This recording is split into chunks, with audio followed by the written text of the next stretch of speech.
함께 예배드리니까 참 좋은 것 같습니다. 그렇죠? 저희들에게 너무 힘이 되는데 우리 주일학교 학생들에게는 좀 불편한 그런 시간들이 될지도 모르겠습니다. 찬양도 너무 좋고 늘 절기 때마다 꽃 장식이 예쁘긴 하지만 이번 꽃 장식 이렇게 들고 가야 될 것 같은 이 안에 그냥 확 이렇게 좀 갇히고 싶은 그런 장식이네요. 네. 자, 여러분, 인생에 변하지 않는 진리가 있는데 여러 가지가 있는데 그 중에 하나는 사실은 좋은 건 아니지만 사는 게 힘들다라는 겁니다. 늘 이제 사는 게 힘들다, 이게 변하지 않죠. 여기 주일학교 학생들 이렇게 해맑을 게 있지만 너희도 사는 게 힘들지? 만만치 않지? 아멘 나왔습니다. 네. 쉽지 않습니다. 인생이 쉽지 않은데 거기다 더해서 어떤 때 어떤 일들은 더 힘들 때가 있습니다. 시험을 치고 또 이 자리에 와 있는 우리 학생들도 있고 또 여러 가지 일들을 가지고 이 자리에 계신 분도 계시는데, 그렇죠. 몇 년간 또 언젠가 우리가 기대와 소망을 가지고 풍선을 크게 막 부는데 어느 날 갑자기 뻥 터져버리는 것 같은 그런 상실감, 이제 어떻게 해야 되나라는 막막함, 열심히 노력했는데 이제 더 이상 뭔가 더 못할 것 같은 그런 절망감, 그리고 때로는 왜 나에게, 왜 나만, 이런 원망이나 억울함, 그리고 나 자신에 대한, 내가 잘못한 거니까 나 자신에 대한 이런 분노나 자책, 그리고 그런 줄 몰랐는데 이런 것도 있어요. 그냥 갑자기 똑같이 이렇게 살았는데 어느 날 갑자기 내 마음 가운데 이렇게 확 오는 피로감, 갑자기 지친다, 사는 거 지친다, 이것도 사실은 굉장히 무섭죠. 또 어떤 위기가 아직 우리에게 닥치지는 않았는데 한국 사회는 특별히 이런 것이 강합니다. 마음 한쪽에 늘 차지하고 있는 불안감, 놀아도 불안한 거예요. 잘 돼도 불안한 마음들, 그런 마음을 안고 주일 예배, 더구나 올 한 해 감사로 하나님 앞에 올려드리는 추수감사주일에 이 자리에 왔을 수 있습니다. 여기 앉아 계신, 또 여기 앉아 있는 모든 사람들이 다는 아니겠지만 우리 가운데 어떤 분들은 지금 처한 어떤 상황 가운데에서 감사라는 말이 좀 너무 어려운 얘기고, 그리고 너무 낯설고 공허하고, 그리고 심지어 화가 나는 얘기일 수도 있습니다. 이해하죠? 자, 여러분, 추수감사주일에 목사님이 무슨 설교를 할까요? 무슨 주제로 설교를 할까요? 감사. 어느 정도 예상은 하고 왔죠? 다만 여러분들이 앉아서 목사님 오늘 감사에 대한 얘기를 하려고 했지만 나는 절대로 감사에 설득당하지 않을 거야, 이런 마음들을 품고 앉아있지만 않으면 될 것 같습니다. 자, 그런데 우리가 먼저 하나님 앞에서 알아야 될 것은, 우리가 가지고 있는 지금 현재 우리의 감정이 감사가 아니더라도 우리가 하나님 앞에 나갈 때 우리는 우리가 지금 느끼고 있는 그 감정 그대로 먼저 하나님 앞에 나갈 수 있다라는 것입니다. 감사가 아니에요. 하나님, 저 추수감사주일로 왔는데 제 마음은 감사가 없어요. 괜찮아요. 하나님은 그 마음 그대로 나오는 것들을 우리에게 먼저 말씀하십니다. 자, 성경에서 만나는 인간, 성경을 통해서 보는 우리는 낙심하고 피로함을 느끼고, 그리고 때로는 방에 들어가서 울 곳을 찾아야 되는 그런 존재들로 성경에 묘사되어 있습니다. 주일학교 학생들이 이 일을 돕기 위해서 세번역으로 좀 몇 구절을 보면 시편 42편에 이렇게 기도하죠. 내 영혼아, 내가 어찌하여 그렇게 낙심하며 어찌하여 그렇게 괴로워하느냐. 괴로워하고 낙심하는 거죠. 이사야서 40장에 보면 비록 젊은이들이 피곤하여 지치고 장정들이 맥없이 비틀거려도, 야 젊은 애가 왜 그래? 야 니 때는 내가 돌도 씹어먹었어. 그렇게 말하지만 사실은 장정도 그럴 때가 있는 거죠. 우리 아이들도 청년도. 시편 6편에 보면 나는 탄식만 하다가 지치고 말았습니다. 밤마다 짓는 눈물로 침상을 띄우며, 눈물을 얼마나 많이 흘리면 침대가 둥둥 뜰 정도죠. 내 잠자리를 적신다라는 겁니다.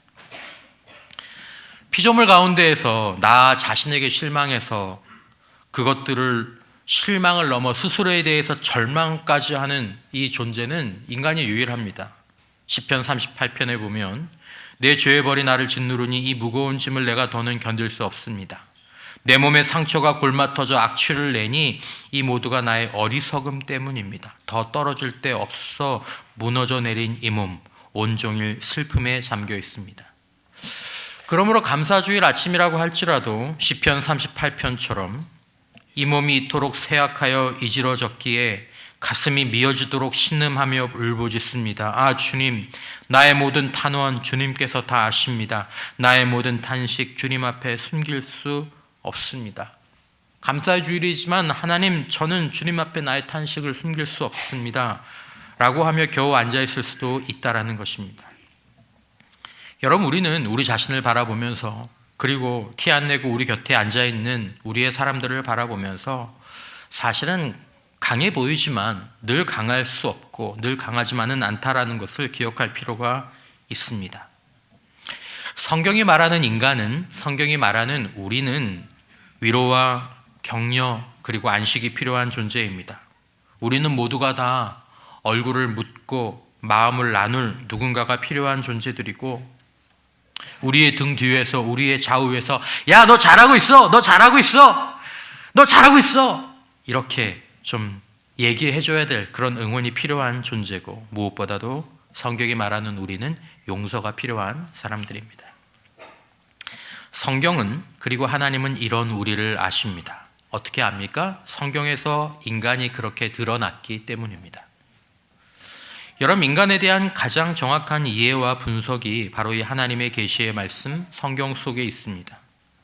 그래서 사람들은 자신에 대해서, 그리고 인생에 대해서 알고 싶다면 자기를 묵상하면 안 되고 성경을 보면 됩니다.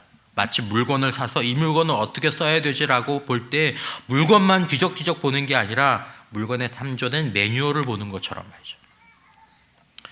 보통 그렇듯이 사람이든 어떤 기계든 이 사람이 딱 갔는데 아, 이게 문제입니다, 저게 문제입니다, 이래서 그런 거예요, 이렇게 진단과 분석이 정확하면, 그렇게 진단과 분석을 한 사람이 아, 이거 방법이 있습니다, 이거 이렇게 하면 됩니다, 저렇게 하면 됩니다 라고 얘기해주면 보통 그 효과는 거의 확실합니다.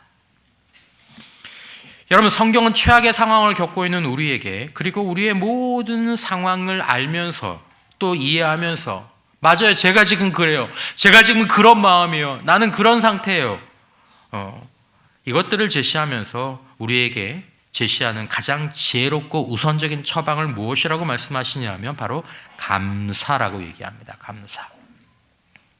자, 우선 성경이 우리에게 제시하는 감사는 어떤 감사냐면 소위 말하는 절대 감사, 범사 감사입니다. 그러니까 풀어서 얘기하자면 모든 일에, 그리고 항상 하나님께 감사하라는 것입니다. 어제 시험을 망쳤어도, 오늘 내게 기분 나쁜 일이 일어났어도, 이것이 성경이 정의하는 감사죠.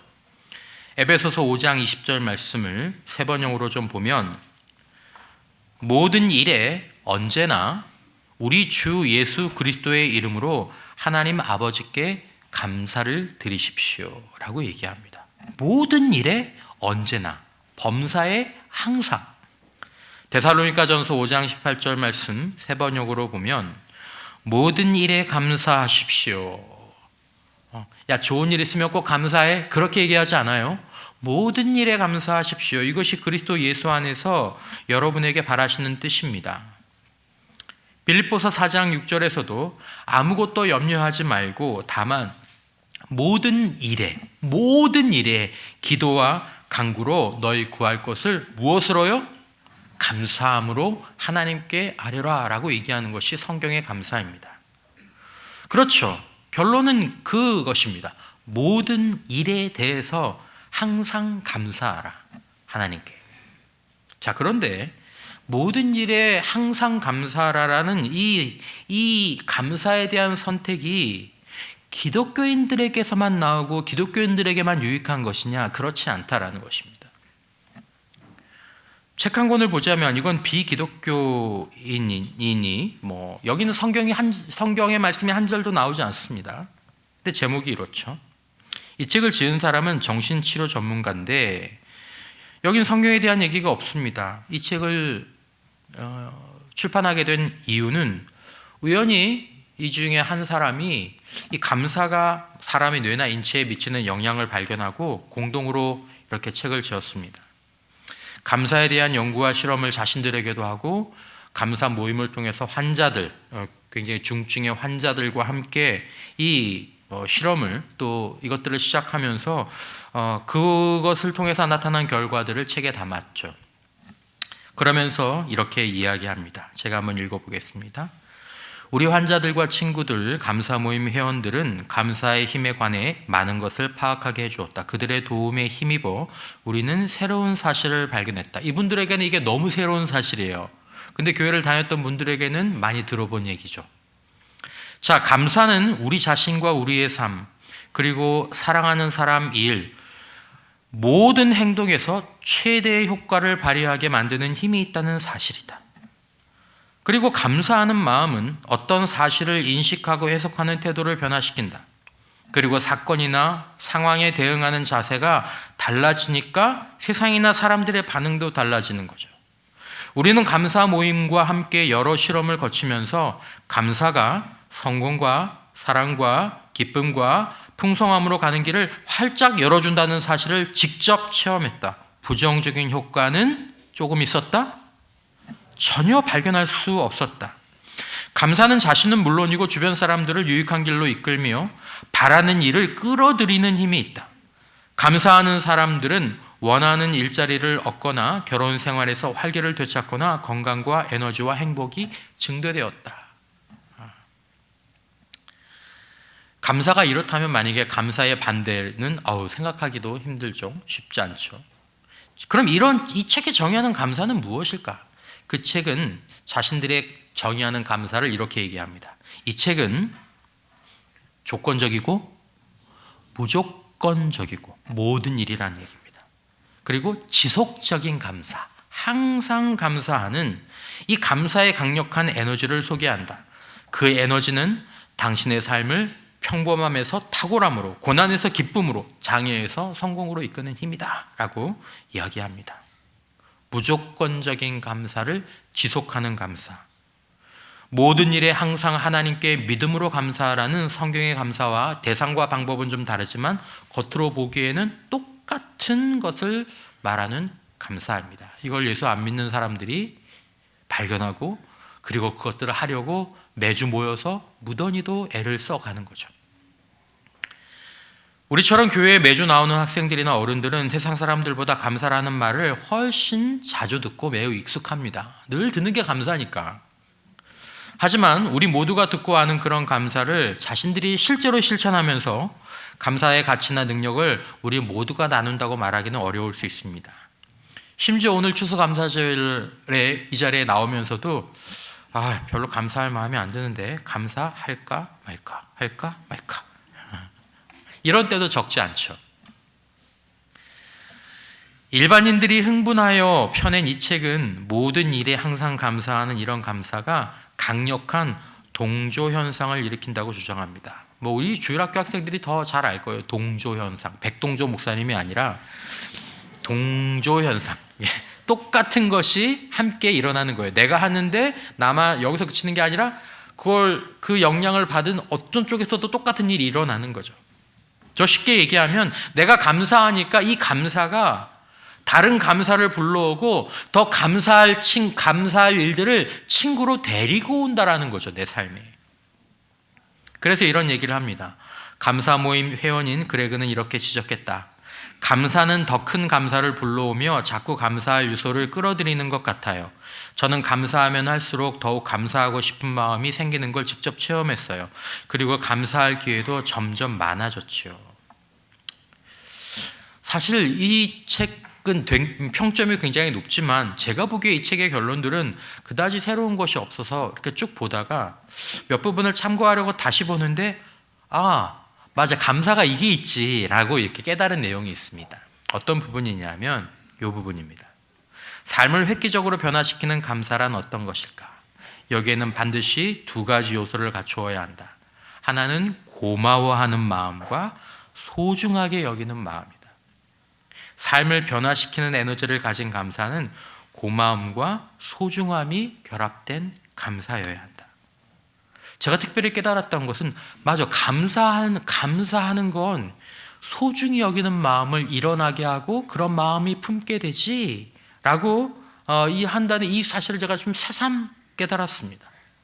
제가 오늘 아침에 이렇게 아파트에서 교회로 내려오는데 아침에 공기가 너무 좋은 거예요. 너무 좋은 거예요. 감사하다, 너무 좋다라고 하면서 제 마음에 들었던 것, 이게 참 소중하구나라는 마음이었거든요. 여러분, 힘든 일이 있었던 하루를 감사할 때 우리는 그 하루가 소중하게 다가옵니다. 어떻게 보면 소중하게 변하기도 하죠. 힘든 인생을 감사할 때 우리 인생은 소중한 곳으로 변화되기도 하죠. 전 개인적으로 이번 감사주일에 세 가지를 마음에 새깁니다. 첫 번째는 감사는 고마워하는 마음이다. 두 번째로 감사는 소중하게 여기는 마음이다. 세 번째 감사는 표현하는 것이다. 제가 성도님들과 함께 같이 하고 싶은 학교가 몇 가지가 있습니다. 학교 어떤 코스죠. 뭐 교육자들이나 여건들이 되면 이런 학교 꼭 하고 싶다. 그 중에 한 개가 뭐냐면 한 100일 정도 감사학교를 하는 겁니다. 근데 보니까 이미 교재까지 만들어서 진행하시는 목사님이 계시더라고요. 뉴질랜드에 계신 목사님인데 그분이 지은 책입니다. 교재로 쓰는 책인데 제목이 뭡니까? 감사가 무너지면 다 무너지고 감사가 회복되면 다 회복된다. 제목이 좋은 것 같습니까? 별로입니까? 좋은 것 같죠. 제목이 참 좋아. 맞아 이건데. 그러면서 제목은 좋은데 내용도 좋아야 될 텐데 하면서 제가 조심스럽게 봤는데 내용이 정말 좋더라고요. 이 책 초반부에 이런 말이 있습니다. 유대인들에게 전해 내려오는 가르침이 기억납니다.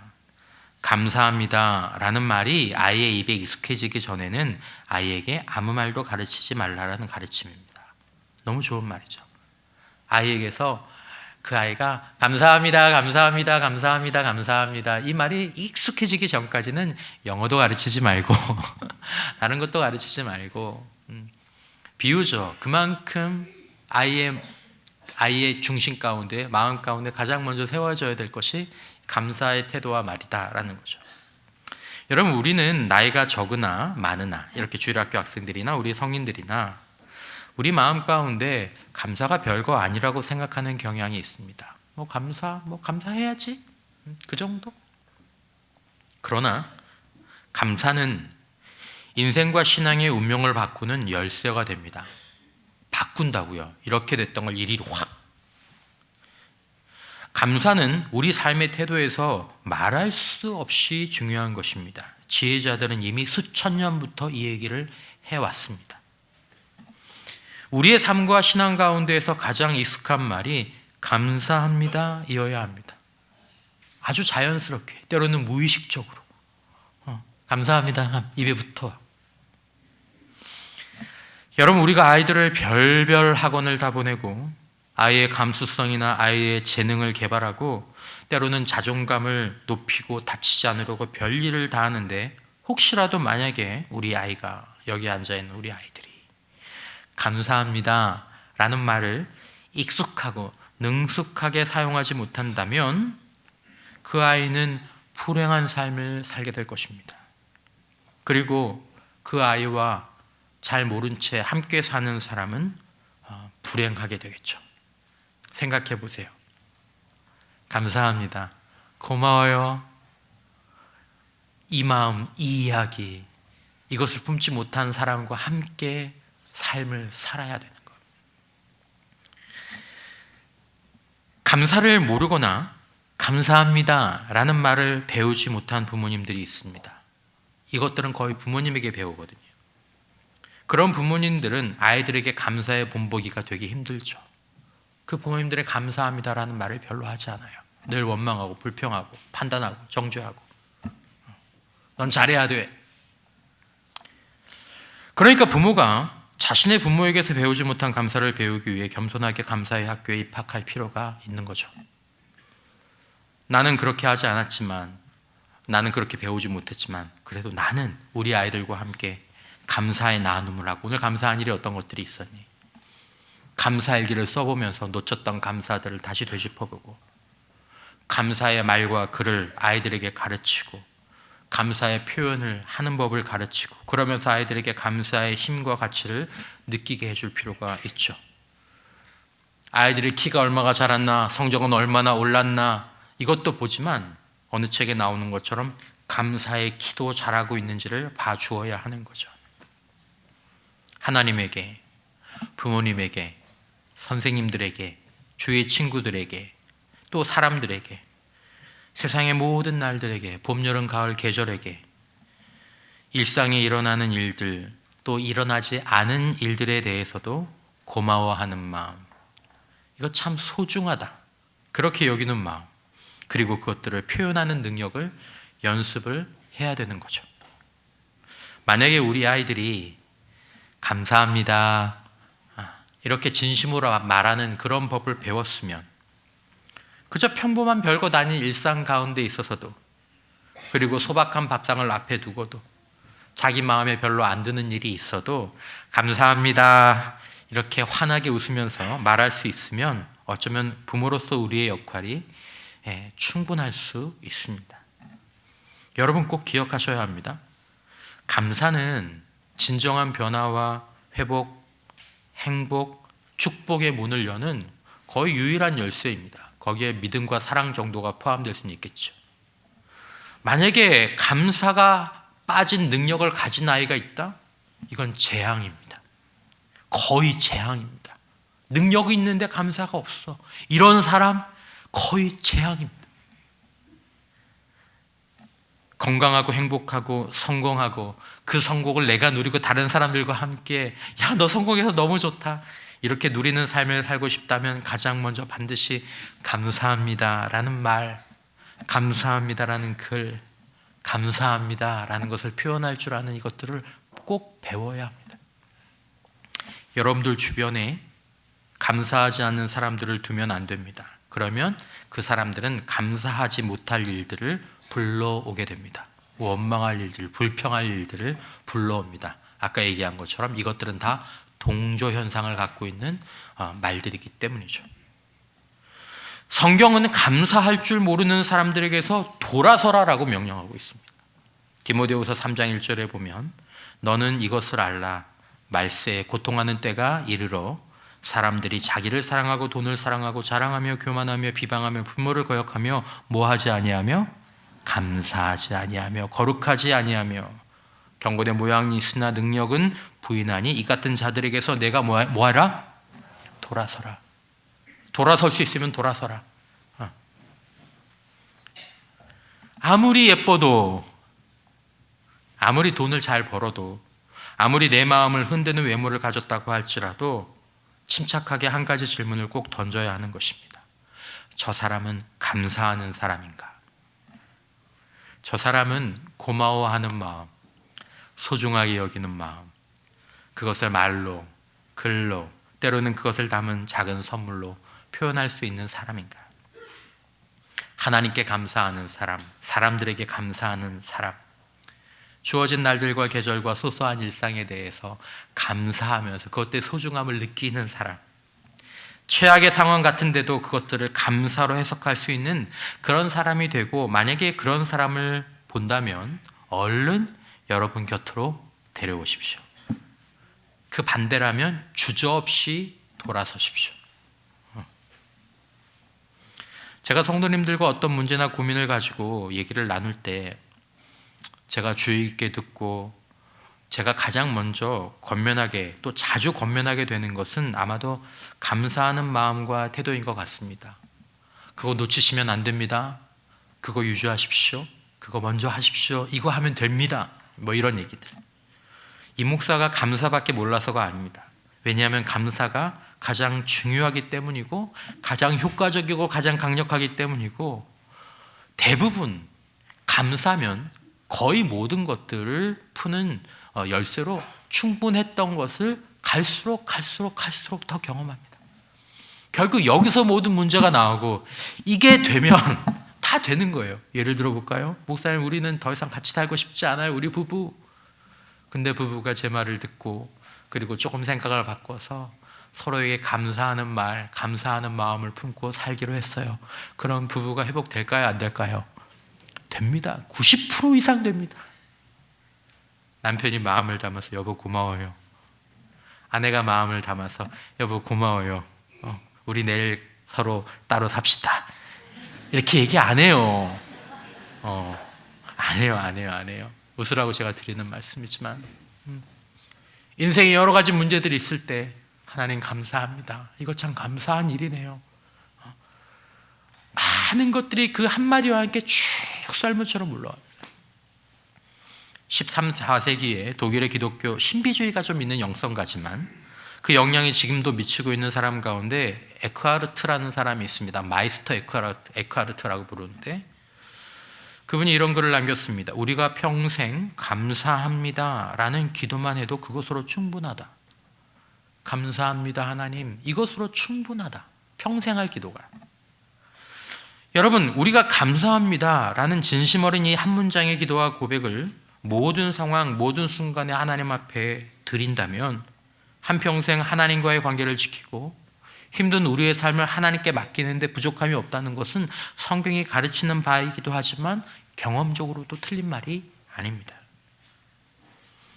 오늘 본문 시편 100편 세번역으로 4절의 말씀을 보면 감사의 노래를 드리며 그 성문으로 들어가거라. 하나님의 성문이에요. 찬양의 노래를 부르며 그 뜰 안으로 들어가거라. 감사의 노래를 드리며 그 이름을 찬양하여라. 성문이라는 표현이 나오죠. 이걸 개역 성경으로 보면 감사함으로 그의 문에 들어가며 찬송함으로 그의 궁정에 들어가라 라는 말입니다. 이 말은 무슨 말입니까? 하나님께 들어가는 문은 감사의 열쇠로 따고 들어간다는 것입니다. 그러나 조금 더 생각해 보면 감사의 열쇠로 따고 들어가는 그 모든 문이 하나님의 궁전과 연결되어 있다는 말이기도 합니다. 우리는 여기에 여기에 천국으로 들어가는 문, 하나님의 궁정으로 들어가는 문이 있고 여기에 지옥으로 들어가는 마귀에게로 가는 문이 있다고 생각해서 어떤 문이 하나님께로 가는 거고 어떤 문이 마귀에게로 가는 걸까라고 생각하지만 그 얘기가 아니라 문이 같다라는 거예요. 근데 열쇠에 따라서 그 문이 달라진다라는 거죠. 그의 인생, 그의 인격도 열쇠에 따라서 천국이 되기도 하고 지옥도 되는 것입니다. 여러분, 모든 일에 항상 감사하는 거 어려울 것 같은데요, 그거 목사님. 하지만 나중에 시간이 지나면 모든 사람이 다 알게 될 것입니다. 모든 일에 항상 감사했어야 되는구나. 그랬어야 되는구나. 그리고 우리가 그것을 깨닫고 만약에 우리가 미리 그렇게 살아간다면 우리 안에 하나님이 놓아두신 기적이 현실이 될 수 있죠. 영상 하나 보겠습니다. 러시아 세뮌노프 광장에서 1849년 12월 사형 집행이 열렸습니다. 사형대 위에는 반정부 반체제 혐의로 사형 선고를 받은 28살 청년이 있었습니다. 집행관이 소리쳤습니다. 이제 너에게 5분이라는 시간을 주겠다. 청년에게 주어진 세상과 작별할 시간은 단 5분. 최후의 5분은 비록 짧으나 너무나도 소중한 시간이었습니다. 내 인생은 이제 5분 뒤면 끝이구나. 마지막 5분을 어떻게 쓸까? 사형수는 고민했습니다. 그는 자신을 아는 동지들과 사랑하는 가족들을 떠올리며 기도했습니다. 사랑하는 나의 가족과 친구들이 나 때문에 너무 많은 눈물을 흘리지 않게 하소서. 나로 인해 너무 많이 슬퍼하지 말게 하소서. 기도가 끝나자 집행관은 2분이 지났음을 알렸습니다.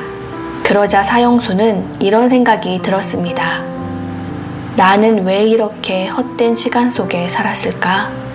앞으로 내게 소중한 시간이 더 주어진다면 얼마나 좋을까? 하는 후회가 들었습니다. 또 집행관은 1분이 남았음을 알렸습니다. 주위를 둘러보며 눈으로 보이는 모든 것들이 소중하기만 했습니다. 이제 내 눈에 보이는 것들을 앞으로 볼 수 없구나. 아쉽고 또 아쉽구나.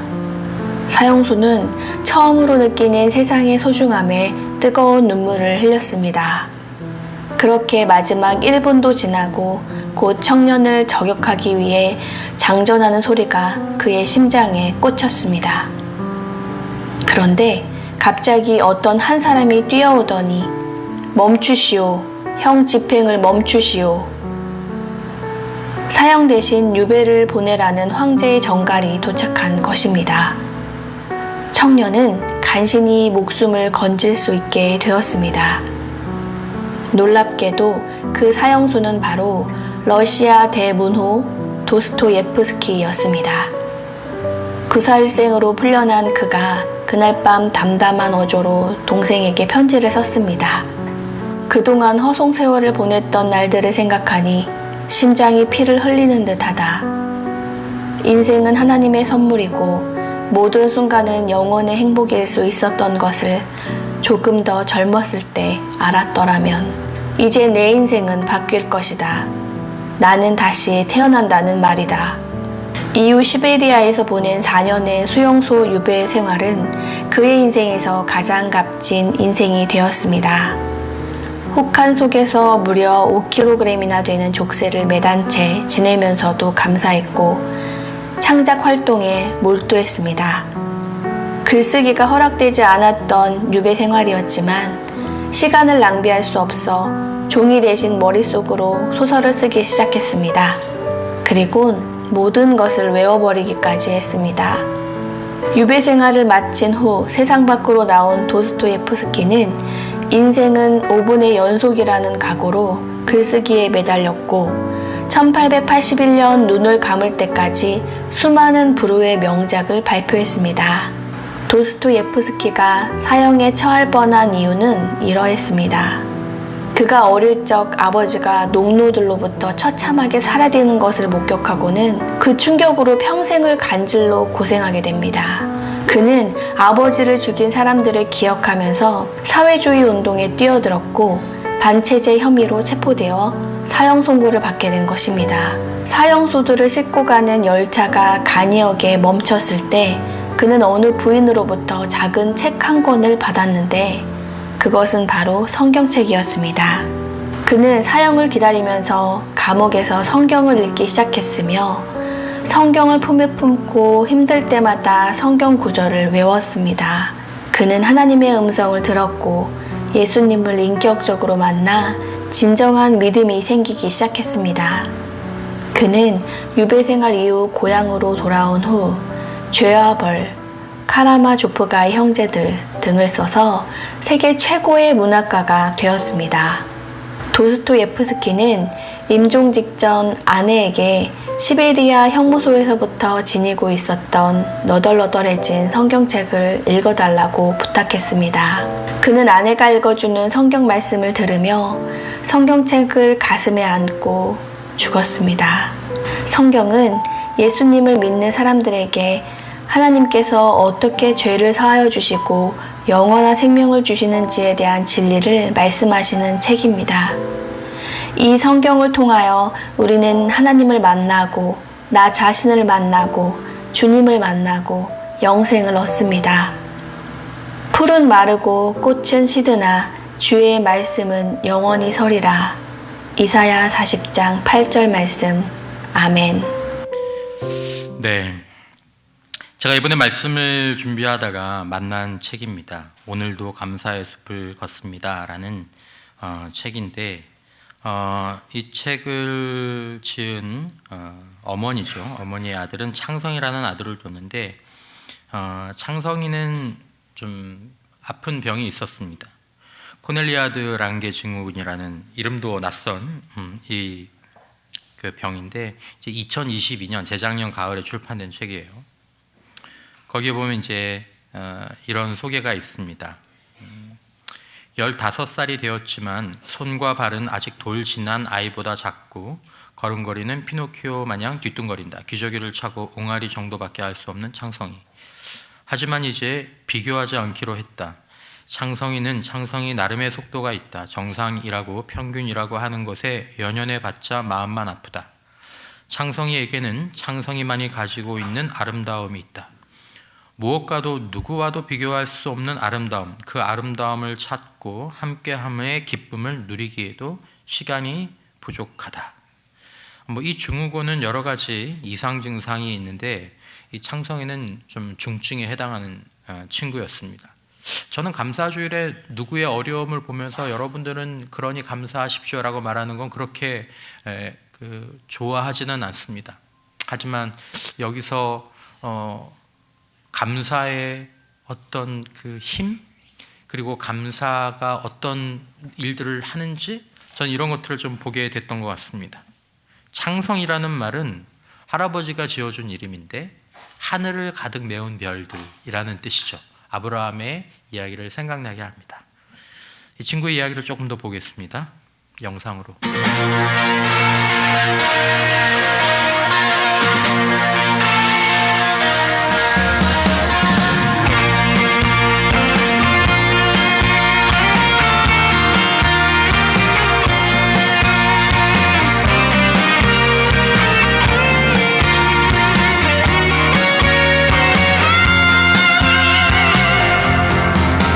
이제 다시 울지 않겠어. 더는 슬퍼하지 않아. 다신 외로움에 슬픔에 난 흔들리지 않겠어. 더는 약해지지 않을게. 많이 아파도 웃을 거야. 그런 내가 더 슬퍼 보여도 날 위로하지만 가끔 나 욕심이 많아서 울어야 했는지 몰라. 행복은 늘 멀리 있을 때 커 보이는 걸. 힘이 들 땐 하늘을 봐. 나는 항상 혼자가 아니야. 비가 와도 모진 바람 불어도 다시 햇살은 비추니까. 눈물 나게 아픈 날엔 크게 한 번만 소리를 질러봐. 내게 오려던 연약한 슬픔이 또 달아날 수 있게.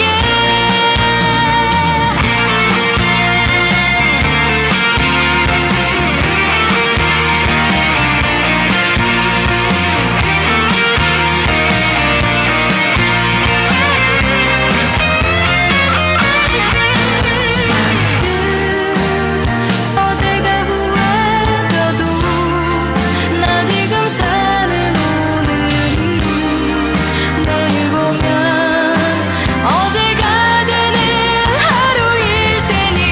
힘이 들 땐 하늘을 봐. 나는 항상 혼자가 아니야.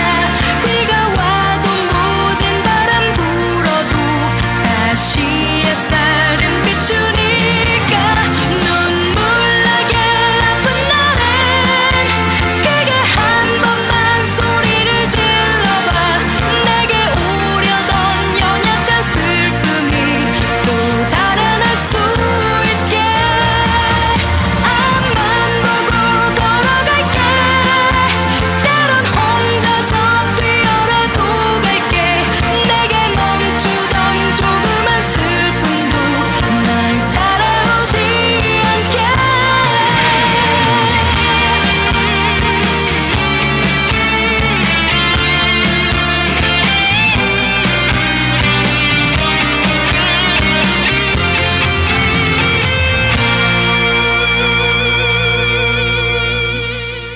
네, 여기에 보면 이런 글들이 있습니다.